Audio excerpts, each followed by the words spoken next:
Aujourd'hui, je suis à Paris et on a rendez-vous avec une jeune femme qui s'appelle Camille. Bonjour. Bonjour Camille.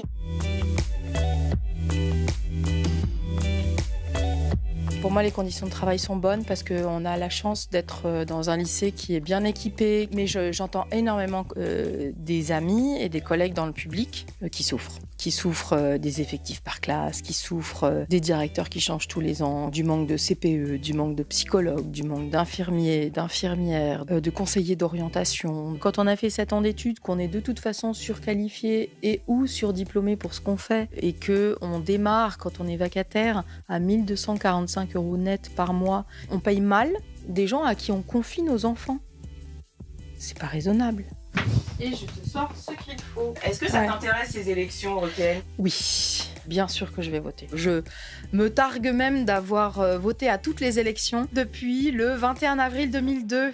J'avais pas voté ce jour-là. Je m'en suis mordu les doigts amèrement. En revanche, je comprends, j'ai des amis qui ne votent plus depuis le référendum de 2005. Non pas pour des raisons, je dirais, liées à l'Europe, mais parce qu'on n'a pas pris en compte leur vote à ce moment-là. T'as le petit chat là qui est tranquille derrière. Il s'appelle Chiche. Chiche. Qu'est-ce que l'Union européenne peut apporter pour améliorer les choses? J'aurais du mal à te répondre. Il y a tellement à faire au niveau du pays que peut-être l'Europe, c'est pas prioritaire. Et en même temps, l'Europe, c'est génial.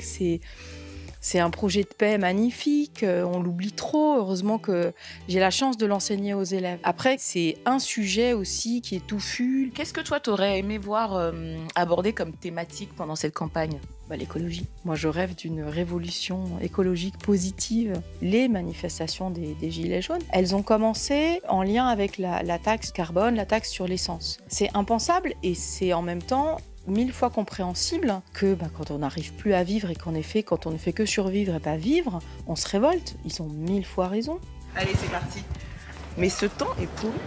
Oui, j'allais te dire qu'on allait se prendre un vélo. Ouais, on a failli. Et toi, tu me disais que tu avais un candidat en tête.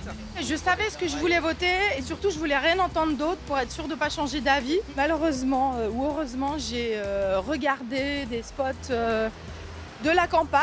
Je sais de moins en moins pour qui je vais voter, mais je vais décider. Clairement, la question écologique et la question sociale vont prendre 100% de mon intérêt. C'était le témoignage de Camille, une Française qui ira s'exprimer aux prochaines élections européennes. Des paroles qu'on entend peu, des citoyens qui ont pourtant beaucoup de choses à dire. Je vous retrouve très vite pour un prochain bulletin de vote. Et d'ici là, n'hésitez pas à réagir sur les réseaux sociaux via le hashtag RT Bulletin de vote. À très vite.